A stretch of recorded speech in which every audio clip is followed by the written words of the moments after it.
IRGC एक ऐसा नाम जो अमेरिकी कमांडरों के लिए किसी परेशानी से कम नहीं है। ये आप यूं कह लें कि जो भी अभी समंदर में अमेरिका का जो आर्माडा आया है, जिसमें USS अब्राहम लिंकन शामिल है, जिसमें अब खबर है कि USS गेरार्ड फील्ड भी पीछे पीछे चला आ रहा है। इन तमाम लोगों में जितने भी फौजी सवार हैं ना अमेरिका के, उनके लिए किसी नाइटमेयर से कम नहीं है ये नाम IRGC। IRGC का मतलब है इस्लामिक रिवॉल्यूशनरी गार्ड कॉर्प्स, और IRGC नेवी के कमांडर का बयान जो है वो काफी हैरान कर रहा है। इस्लामिक रिवॉल्यूशनरी गार्ड कॉर्प्स यानी IRGC नेवी के कमांडर का एक अहम बयान अमेरिका के लिए एक बहुत बड़ी परेशानी से कम नहीं है। यह जाहिर करता है कि अमेरिका चाहे जो भी कर रहा हो, लेकिन ईरान की तैयारी क्या है। जी हां, जिस तरह से अमेरिकी आर्माडा आबनाए हुर्मुज, याद रखिए आबनाए हुर्मुज यानी स्ट्रेट ऑफ हुर्मुज, स्ट्रेट ऑफ हुर्मुज के बारे में आपने सुना होगा, मैं आपको आगे बताऊंगा। तो स्ट्रेट ऑफ हुर्मुज पर मुकम्मल इंटेलिजेंस निगरानी बरकरार है। इसका मतलब साफ है कि कोई अगर इस रास्ते से गुजरा तो फिर उसकी खैर नहीं। कौन गुजर सकता है? सवाल तो यह है ना। गुजर सकता है अमेरिका, अमेरिका का वो फौजी बेड़ा, अमेरिका का वो समुद्री बेड़ा, अमेरिका का वो फ्लीट कैरियर, अमेरिका के वो पानी के बड़े बड़े मिलिट्री वाले जहाज। ये अहम खबर है, निगरानी बरकरार है। इस्लामिक रिवॉल्यूशनरी गार्ड कॉर्प्स यानी IRGC जो ईरान की फौज है, ऑफिशियल बड़ी फौज है, तो उसका जो नेवी विंग है उसके कमांडर ने एक बार फिर इस बात की तस्दीक की है कि ईरान स्ट्रेट ऑफ हॉर्मुज यानी आबनाए हुर्मुज पर 2400 घंटे मुकम्मल इंटेलिजेंस निगरानी बरकरार रखे हुए है, जिसमें सतह आब, फिजाई और जेरे आब तमाम शोबे शामिल हैं। आप अगर नहीं समझ पाए मैं बताता हूं। सतह आब यानी पानी के ऊपर ऊपर से जो भी नजर रखी जा सकती है, उसके अलावा फजाई यानी एरियल, हवा से भी नजर रखी जा रही है, और जेरे आब यानी सबमरीन भी तैनात हैं। यह बहुत बड़ी बात है। पानी के अंदर से भी नजर रखी जा रही है स्ट्रेट ऑफ हॉर्मुज पर।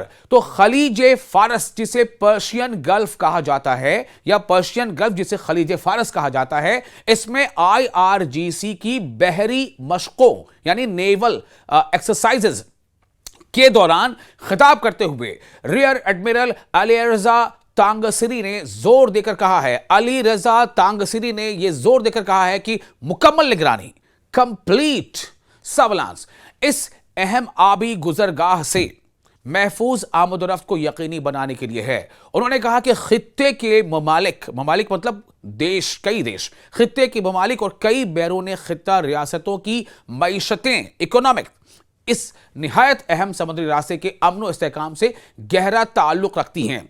आप यूं समझें कि स्ट्रेट ऑफ हॉर्मुज का मतलब यह हो गया कि एक ऐसा कैनाल जहां से होकर यूरोप के तमाम कार्गो शिप्स एशिया में आते हैं, या एशिया की तरफ से जाने वाले कार्गो शिप्स यूरोप में या दूसरे वेस्टर्न कंट्रीज में जाते हैं। आप सोचिए कि ये कैनाल जो है कितना इंपॉर्टेंट है।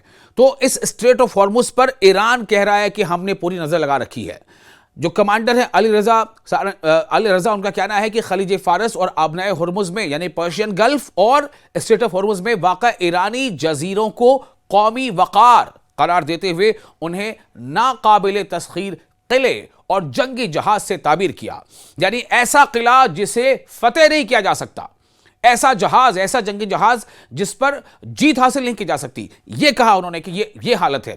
तो IRGC के जो नेवी के जो कमांडर हैं अली रजा तांगसिरी, उन्होंने मजीद आगे कहा है कि अगरचे ये मशक़ें या जो एक्सरसाइजेज चल रही हैं, नेवल एक्सरसाइज, ये मशक़ें हालांकि ये सालाना मामूल का हिस्सा हैं। यानी हर देश जो है अपनी नेवल का या आर्मी का वो कुछ ना कुछ एक्सरसाइज वगैरह करती रहती है ताकि उनके अंदर जो है एक हरकत बनी रहे। तो इससे उनका ये कहना है कि जो हमारा सालाना यानी कि हर साल जो हम मशक़ करते हैं उसी का एक हिस्सा है। ताहम इस मखसूस यानी इस खास मशक़ यानी नेवल एक्सरसाइज की अहमियत नई हिकमत अमलियों और खुसूसी साजो सामान के इस्तेमाल की वजह से काफी नुमाया हो जाती हैं, क्योंकि दुनिया को पता है इस वक्त कि ईरान के इर्द गिर्द जो समुद्री खित्ता है उसमें कैसे अमेरिका अपनी फौजियों की मौजूदगी लगातार बढ़ाता जा रही है। अलग बात है, यह अलग बात है कि अमेरिका को अपने जो समुद्री बेड़े उनको पीछे हटाना पड़ा है।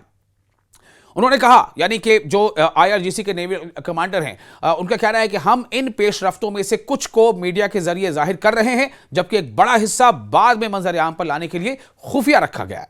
पीर के रोज मशकों का या एक्सरसाइजेस का पहला मरहला खलीज फारस यानी पर्शियन गल्फ में ईरानी जजीरों पर कामयाबी से मुकम्मल किया गया। IRGC एन के शोबे ताल्लुकात आमा के मुताबिक, यानी पब्लिक रिलेशन डिपार्टमेंट जो होता है किसी भी विंग का, तो IRGC Islamic revolutionary guard core, इसके नेवल जो विंग है, नेवी का विंग है, उसके जो पब्लिक रिलेशन ऑफिसर, उसके मुताबिक मशकों में कई अहम हिस्सा शामिल थे। खुसूसी तेज रफ्तार रद्द अमल बटालियंस ने जदीद हमला आवर और दिफाई हिकमत अमली डिफेंस मैकेनिज्म की मशक की है। जदीद तरीन यानी लेटेस्ट मॉडर्न मिसाइल अकसाम के साथ मिसाइल ऑपरेशन भी किए गए, जिनमें इलेक्ट्रॉनिक वॉरफेयर माहौल में जंगी हिकमत अमलियों पर तवज्जो दी गई। ड्रोन और जेरे आब यानी पानी के अंदर से ड्रोन और जेरे आब यूनिट्स को ईरानी जजीरों ग्रेटर लेसर और इसके अलावा टुम्ब और अबू मूसा से हदफ शुदा मकामात पर हमलों के लिए रवाना किया गया। हदफ शुदा यानी टारगेटेड, जो टारगेट है वहां पर हमले के लिए। तो मशकों का मरकजी मरहला मंगल के रोज आबनाए हुर्मुज यानी स्टेट ऑफ हुर्मुज में जारी रहेगा, जिसमें इस स्ट्रैटेजिक आबी गुजरगाह के स्मार्ट कंट्रोल पर तवज्जो दी जाएगी। अब आप सोचें, ये तमाम एक्सरसाइजेज ऐसे वक्त पर अगर हो रही है, इसका मतलब क्या है? क्या यूनाइटेड स्टेट्स को कहने का यह आगाही है कि अगर आपने कोई भी कुछ मिस एडवेंचर किया तो आप उसके भरपूर और जोरदार मिलिट्री रिस्पांस के लिए तैयार रहें? यह सीधे सीधे ईरान की तैयारी भी है और ईरान की तरफ से एक धमकी भी है। दोस्तों, आपको ये वीडियो कैसा लगा? आप अपने तासुरात हमें कमेंट बॉक्स में शेयर कर सकते हैं। आपका मेजबान मैं हूं विशाल आजम।